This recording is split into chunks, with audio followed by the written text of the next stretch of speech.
Cuando desarrollas un coche, nunca puedes mirar un solo componente de forma individual sin tener en cuenta todo el contexto del coche. En este caso, hay tanta arquitectura y empaquetado, como lo llamamos en la industria del automóvil, que no se ve inmediatamente aquí, pero te lo explicaré. El W16 es un motor muy corto para su tamaño, pero bastante ancho. La disposición solía ser de tal manera que la caja de cambios estaba delante del motor, ahora, está detrás del motor. Y esa caja de cambios enviaba la potencia o el par al eje delantero, pero también al eje trasero. El eje de transmisión del eje trasero pasaba por el bloque motor hasta el diferencial trasero. Era una disposición muy complicada. Ahora ya no tenemos esa conexión. El eje trasero está completamente separado del eje delantero, y el eje delantero está formado por dos motores eléctricos. No hay ninguna conexión física ni mecánica entre el motor y las ruedas delanteras. Pero ahora tenemos una batería y la caja de cambios se ha movido de la parte delantera a la trasera. También permitió una aerodinámica diferente del coche porque ahora tenemos un motor más estrecho que también está inclinado en el coche. En realidad, no es recto como aquí.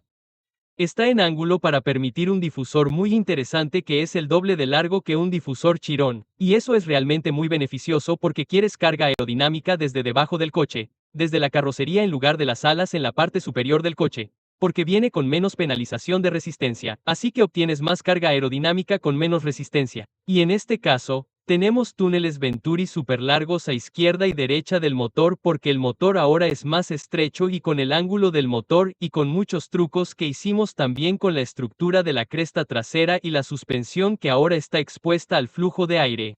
Entonces, la suspensión también tiene forma de ala aerodinámica, básicamente porque está en el flujo de aire. El aire fluye suavemente a izquierda y derecha junto al motor, por lo tanto, era muy importante mantenerla estrecha.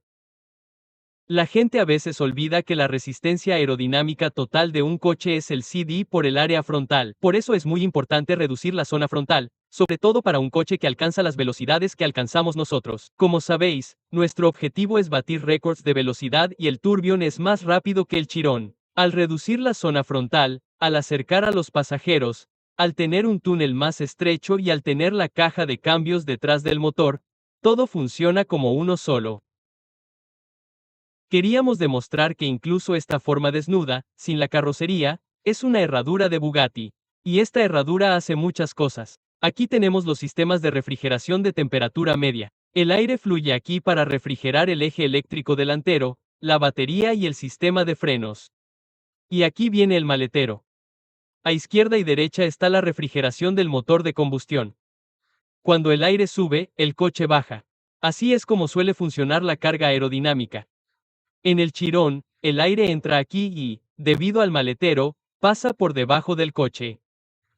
No queremos que el aire pase por debajo del coche desde aquí. Entonces, en cambio, ahora tenemos el aire que sube por estos radiadores y sale por el capó. Los motores eléctricos están delante del eje porque, básicamente, los pies del pasajero y del conductor del coche llegan hasta aquí, así que los pies están muy cerca. No puedes tener los motores, estarían en el espacio para los pies de los pasajeros del coche. Y luego ves aquí que hay una especie de agujero entre la caja de cambios y el inversor. ¿Por qué? Porque aquí es donde va la cremallera de dirección. Y luego, delante de los dos inversores, que también es un inversor dual muy integrado. Así que, básicamente, es una caja con dos inversores para dos motores. Tenemos el maletero, que ahora es completamente diferente. Y ahora tenemos un maletero muy profundo pero más estrecho. Lo que hicimos con el Tourbillon fue tener un tren motriz muy estrecho que está en la parte superior de ese ángulo para que podamos canalizar el aire hacia la izquierda y la derecha del tren motriz. Y de hecho, debido a eso, atraviesa la suspensión. Y puedes verlo aquí en este brazo de suspensión impreso en 3D con forma de ala, y luego sube hasta el final del difusor y luego desaparece. E incluso el tubo de escape, que ahora no está aquí, separa el flujo de aire del difusor y el aire turbulento detrás del automóvil. Y todo es una gran interacción de diferentes sistemas. Por un lado, la disposición del sistema de propulsión que permite que toda la arquitectura funcione así, pero también, por ejemplo, en un automóvil normal, lo que verías aquí en la parte trasera ahora sería una gran viga metálica de protección contra impactos, tan gruesa como esta, que va de izquierda a derecha a lo largo de todo el automóvil. Y no tenemos eso porque nuestro difusor es en realidad la estructura de protección contra impactos. Entonces, este es el cono del difusor. Puedes ver la forma del difusor, pero al mismo tiempo absorbe la energía del impacto. Dos de estas estructuras metálicas impresas en 3D, que tienen estas pequeñas e intrincadas estructuras metálicas en su interior que están ahí para absorber la energía, permiten que el difusor empiece a ser tan alto que, cuando el coche está en el suelo, quedaría a la altura de las rodillas. Esta es la altura final del difusor. Con el difusor, tienes que hacerlo en ángulos muy suaves. Básicamente, tienes que mantenerte en unos 11 grados. Y eso significa que no puedes ser muy agresivo porque, de lo contrario, el flujo de aire se separaría del difusor y este dejaría de funcionar. Si empiezas tan alto, significa que el difusor tiene que ser muy largo.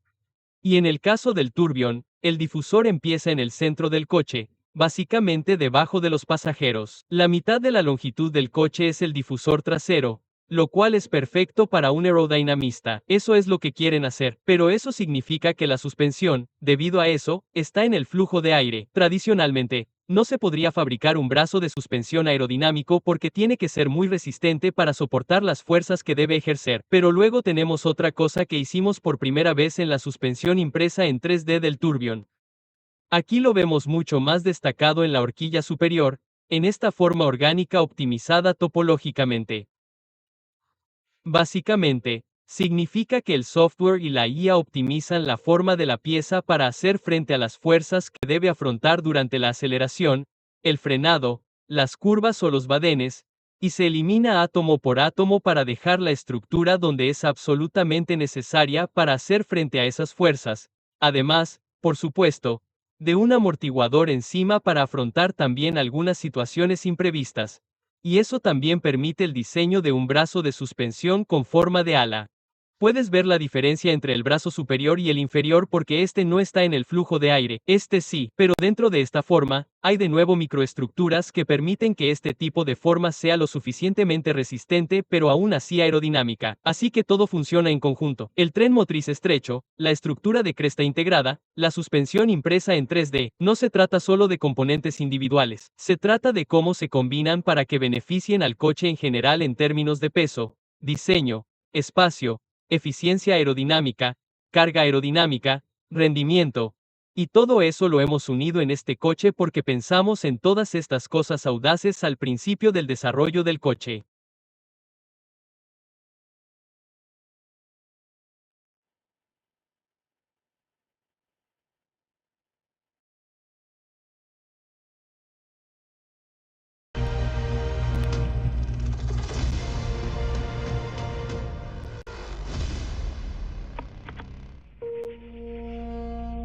El tiempo es el bien más preciado para la humanidad y, en particular, también para nuestros clientes. Por eso, el aspecto de la atemporalidad es el núcleo de todo nuestro pensamiento para crear estos productos. Nuestros coches existen desde hace más de 100 años y están diseñados para hacer precisamente eso. ¿Cómo se consigue que un coche sea atemporal? Para que sea atemporal, tiene que ser auténtico, tiene que contar una historia. Toda nuestra experiencia en estos programas de alta velocidad como Vero y Chiro son la base de este nuevo proyecto. Pudimos implementar todos los pasos correctos en su arquitectura desde el principio. Así, pudimos dar forma a las proporciones y los volúmenes de la forma más inflexible, hechos a medida para su propósito. Y el propósito de este coche es, de nuevo, combinar la elegancia con la velocidad. Si quieres crear un coche que supere los 400 km por hora, el equilibrio aerodinámico es clave. No quieres sobrecargar los neumáticos porque a esa velocidad los neumáticos son fundamentales. Por lo tanto, no quieres ni carga aerodinámica ni sustentación a máxima velocidad. Para crear este equilibrio neutro, en realidad tienes que crear mucha carga aerodinámica para cancelar toda la sustentación que se produce a esa velocidad. Imagina que un avión a esa velocidad habría despegado hace tiempo. Eso es suficiente para levantar un avión entero, pero intentas mantener el coche en el suelo. Para crear tanta carga aerodinámica sin causar demasiada resistencia, la forma de la base del coche es clave. Si dibujamos una sección a través del turbión, puedes ver que la forma de la base del coche ya está muy cerca del ideal aerodinámico, como una forma de gota o incluso si comparamos la vista lateral con un halcón. ¿Y qué hace el halcón si se lanza en picado para atrapar a su presa? Se mete bajo sus alas. ¿Por qué lo hace? Para reducir su área frontal. Y aquí también nos inspiramos en Jim Bugatti, el hijo de Eto Bugatti, el fundador de la empresa que creó el Type 57 SC Atlantic, un coche que consideramos uno de los más bonitos del planeta. Y tenía un concepto que llamó Sur, en el que sumergía el motor por debajo y detrás del eje delantero para bajar el capó y que el conductor estuviera más bajo, pero aún así pudiera mirar por encima del capó para, en última instancia, bajar el techo y reducir su área frontal. De esa manera, el coche era aerodinámicamente eficiente como ningún otro coche de la época y consideramos que el mismo principio era muy adecuado para el desarrollo del Tourbillon. Así, el Tubio, en comparación con el Shiro, tiene un área frontal mucho más reducida al reducir la altura del coche en general y también el ancho de la cabina, al tiempo que mantiene todas sus dimensiones ergonómicas en el interior. Esto no solo tiene implicaciones aerodinámicas, sino también implicaciones proporcionales, y ahí es donde la belleza se une a las necesidades técnicas, y esta es la simbiosis exacta de la que estamos muy orgullosos en Bugatti. Está moldeado por la velocidad. Todas las formas y volúmenes tienen un propósito determinado. En nuestro caso, principalmente propósitos aerodinámicos. Por lo tanto, cada forma de toma de aire está ahí por una razón y tiene esa forma para cumplir una función específica.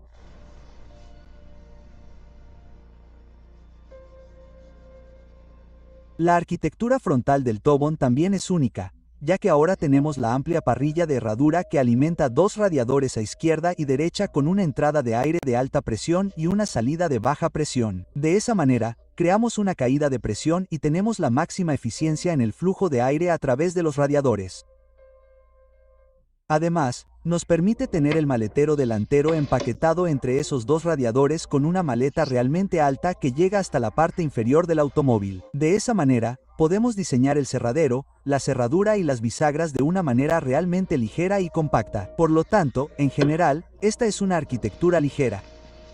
Para reducir el área frontal, hemos sumergido todo el volumen de la cabina 33 milímetros más bajo en el monocasco en comparación con el Chiron, manteniendo la misma ergonomía de la cabina. Esto nos da una proporción realmente extrema en la que la cabina se agacha entre las dos aletas delanteras muy baja.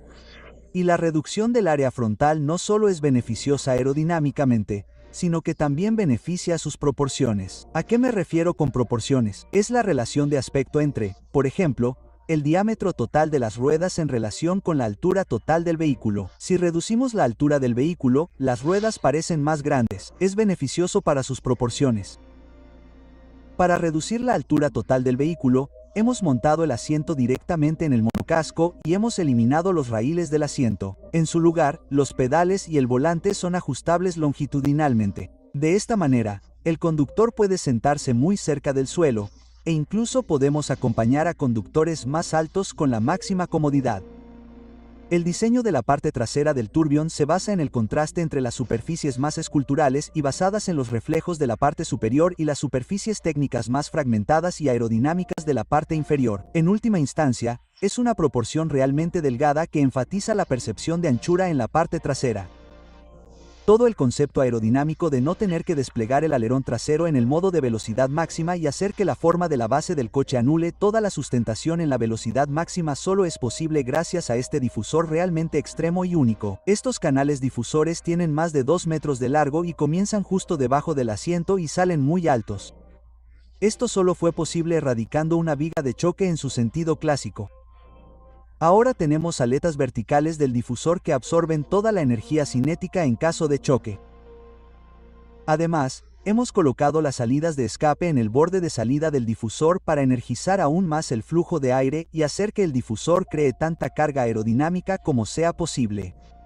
Cada pizca de carga aerodinámica que creas usando un alerón trasero, la pagas con resistencia. Para evitar la resistencia, la estrategia para este coche fue no desplegar el alerón trasero en modo de alta velocidad. El coche tiene un alerón trasero para el modo de manejo o para el frenado neumático. Sin embargo, en el modo de alta velocidad, el alerón permanece completamente sumergido para ahorrar resistencia. Eso significa, a su vez, que la forma base del coche tiene que ser tan eficiente aerodinámicamente que cree toda la carga aerodinámica necesaria para cancelar la sustentación a Vmax, a la velocidad máxima.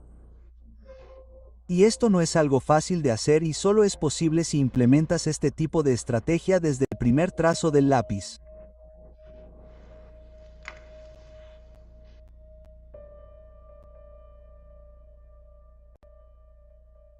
A continuación vamos a presentar cómo se diseñó la marca. Hola, mi nombre es Jan Schmidt, soy el diseñador jefe de exteriores de Bugatti. Junto con mi equipo, soy responsable de imaginar, crear y diseñar la próxima generación de Bugatti, definiendo realmente el lenguaje formal de nuestros productos. Por supuesto, hay que ser creativo. Hay que pensar en el futuro, pero al mismo tiempo, tener siempre presentes los valores de la marca y la historia de una marca tan fuerte como Bugatti. Y se trata realmente de encontrar ese punto óptimo entre lo que es un Bugatti y lo que puede ser un Bugatti en el futuro.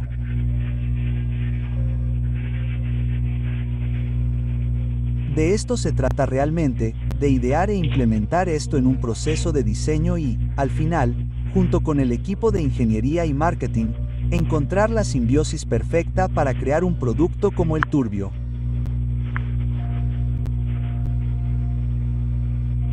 Echemos un vistazo al Turbio para que pueda mostraros en qué consiste realmente el diseño de un Bugatti. Se trata realmente de hacer que un Bugatti sea reconocible como un Bugatti desde todos los ángulos. Y esto lo hacemos manteniéndonos fieles a nuestro ADN de diseño.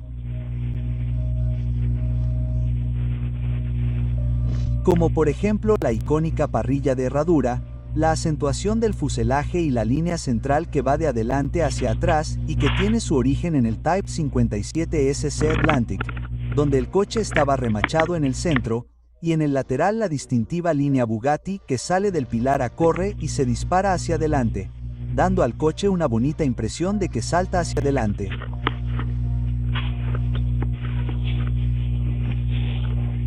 Y esto también nos lleva a la vista lateral del coche, donde podemos ver que nos centramos en la postura. Nos centramos en que el coche tuviera más una expresión en forma de cuña. Todo salta hacia adelante, está centrado en la velocidad, en el rendimiento. Y también añadimos este guardabarros trasero extraordinariamente musculoso y esculpido. Tiene forma de botella de Coca-Cola que viene de la línea Bugatti y está formado de una manera suave y basada en el reflejo de la superficie. Volviendo al frente, una cosa que mencioné es la herradura, y es realmente un excelente ejemplo de cómo concebimos el rendimiento de caída de forma. En cualquier otro coche que lo haya precedido. Y toda la expresión facial encaja perfectamente con eso. Todo se origina en la sesión de fotos. El fuselaje, pero también la cara de 8 ojos, los gráficos de luz están acoplados a eso. Por lo tanto, es un elemento bastante destacado del ADN del diseño de Bugatti. Pero también está hecho a medida de manera que ahora cabe una matrícula de la UE en la parte delantera dentro de la herradura. Y también la esquina aquí, la forma en que está formada, es realmente relevante desde el punto de vista estructural y debe estar exactamente en esa posición. Así que encontramos una simbiosis de ingeniería de diseño que hizo que esta fuera una proporción realmente agradable. Otra novedad es cómo unimos el faro a lo que llamamos el guardabarros volante. Esto también tiene un propósito. Sí, por un lado realmente acentúa el fuselaje. No, realmente se puede ver cómo avanza hacia la herradura. Pero por otro lado, también ayuda al rendimiento, lo que significa que hay aire fluyendo por debajo y saliendo por la parte superior del guardabarros, que luego alimenta el radiador lateral y la toma de aire lateral, mejorando el rendimiento y la potencia. Y esto también hizo necesario tener un faro realmente compacto. Sigue teniendo la cara del 8i, pero ahora es muy técnico. Parece muy avanzado tecnológicamente, pero es una expresión gráfica simple y claramente reconocible. Y todo el frontal es realmente una maravilla de la ingeniería, para ser honesto, porque tiene más o menos la misma huella que un Shiro en términos de anchura y longitud, pero es incluso un poco más bajo que en el Shiro, lo que significa que la parte central del frontal del coche está realmente ajustada entre esos guardabarros delanteros tan atléticos con esa línea de pliegue. Y eso no es solo un deseo de diseño, digamos, sino que también es aerodinámicamente necesario. Tenemos aire por todas partes entrando y saliendo por la parte superior.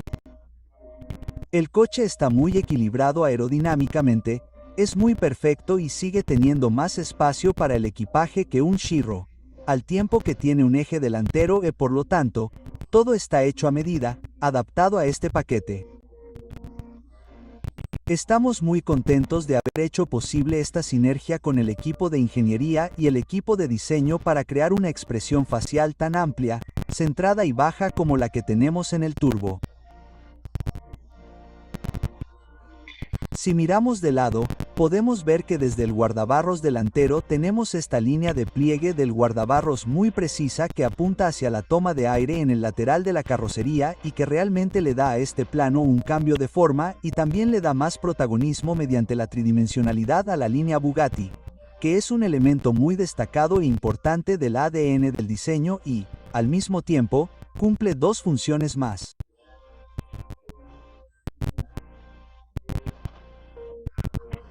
Muestra por dónde entra realmente el aire en el coche y también sirve como línea divisoria tridimensional para nuestra icónica división de color de 2 tonos. Mirando hacia la parte trasera, hay otra función integrada en la línea central, y es la tercera luz de freno o chimel como la llamamos, que cuando estás detrás del coche y frenas, realmente le da un aspecto muy distintivo y preciso al coche, acentuando uno de los elementos fundamentales de nuestro ADN de diseño. Una vez más, también llama la atención el vano motor abierto con la cámara de distribución que se eleva sobre el motor del V16 de aspiración natural. Y ese es otro ejemplo en el que trabajamos codo con el departamento de ingeniería para crear algo realmente excepcional.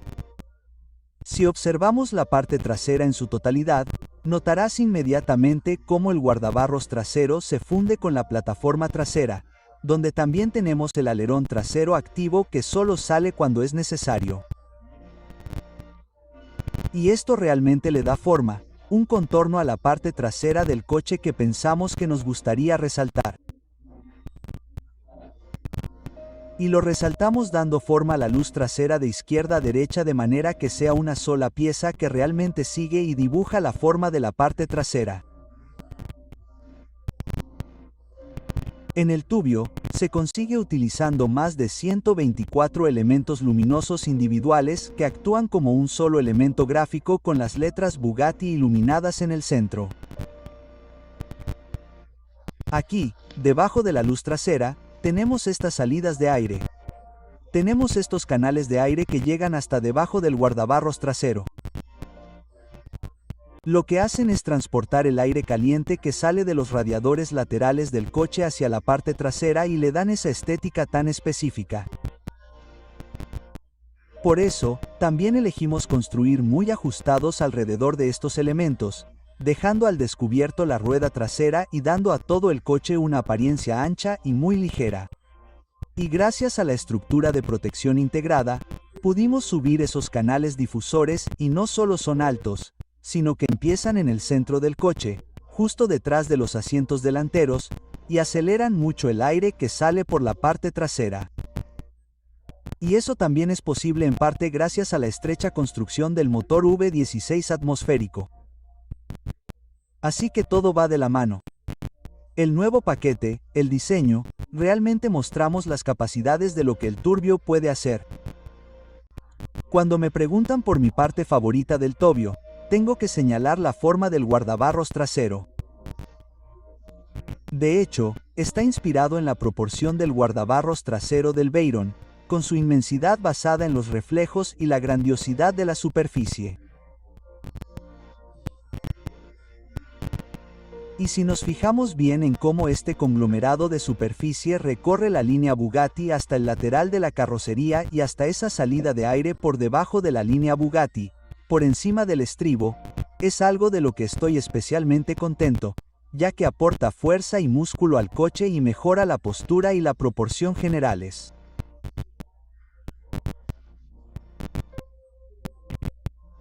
La expresión semántica recurrente en el Tubio es la interacción simbiótica de elementos gráficos muy fuertes del ADN y esta gran superficie que realmente lo convierte en un Bugatti.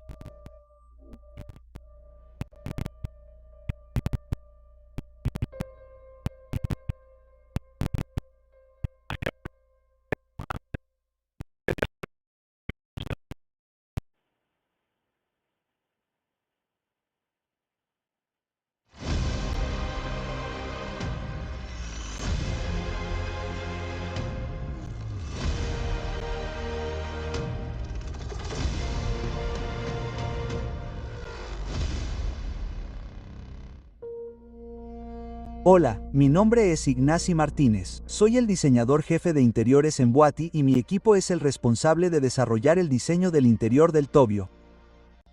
La función de un diseñador de interiores es diseñar un vehículo completo, desde los primeros bocetos hasta la producción.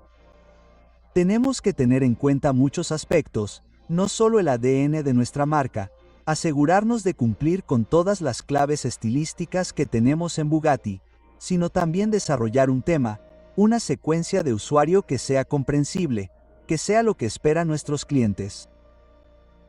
Tenemos que cuidar los materiales y las tecnologías que utilizamos para desarrollar y fabricar este interior. También tenemos que asegurarnos de que el interior sea seguro. Tenemos que cumplir con muchas limitaciones para poder llevar este coche a producción. Es una tarea multidisciplinar, desde la más creativa, que consiste en desarrollar un tema, hacer bocetos, modelar en 3D con los miembros de nuestro equipo hasta llegar a la fabricación y llevarlo a producción, siempre siguiendo nuestros estándares de diseño. Ya estamos trabajando desde el principio con el equipo de ingeniería para asegurarnos de que todo esté previsto desde el principio. Es un vehículo que se utilizará y circulará por la calle, por lo que debe cumplir con ciertas medidas de seguridad, en función también de los diferentes mercados a los que vayamos a dirigirnos. Por lo tanto, durante todo el proceso de diseño, debemos asegurarnos de implementar todos estos requisitos, como los airbags, la posición del cinturón de seguridad, el comportamiento del vehículo en situaciones de colisión y, por lo tanto, el impacto en los ocupantes. Todo está interrelacionado entre la ingeniería de diseño y debemos asegurarnos de que llevamos a cabo todos estos procesos defendiendo la intención del diseño y asegurándonos de que todo se mantiene tal y como lo imaginamos desde el principio y no se ve afectado por ello. El aspecto de la atemporalidad también jugó un papel clave en la creación del concepto interior. Nos centramos deliberadamente en una interfaz hombre-máquina totalmente analógica. Por lo tanto, la forma en que el automóvil muestra información al conductor y cómo el conductor interactúa con el automóvil es completamente analógica.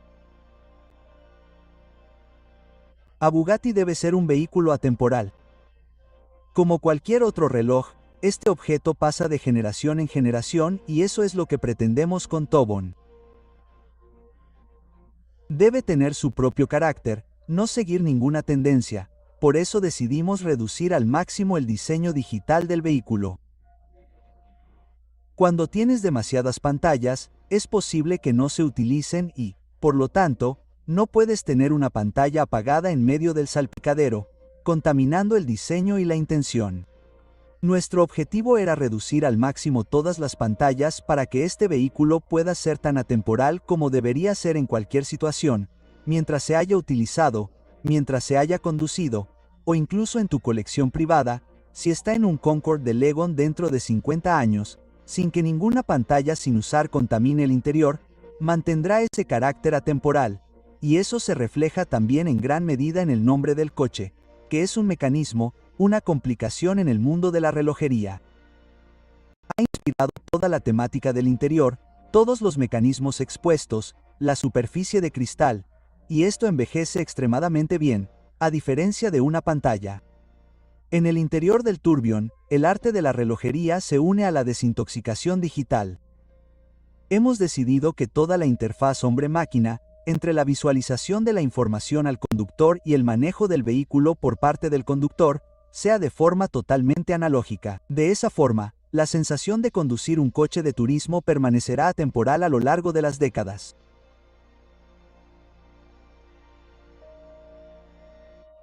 Como pueden ver, el interior carece de muchas pantallas digitales. Nos hemos limitado a lo mínimo indispensable porque, por supuesto, queríamos centrarnos en los controles físicos. Tenemos pantallas en los mandos y una pequeña pantalla en el cuadro de instrumentos. Pero es lo más minimalista posible.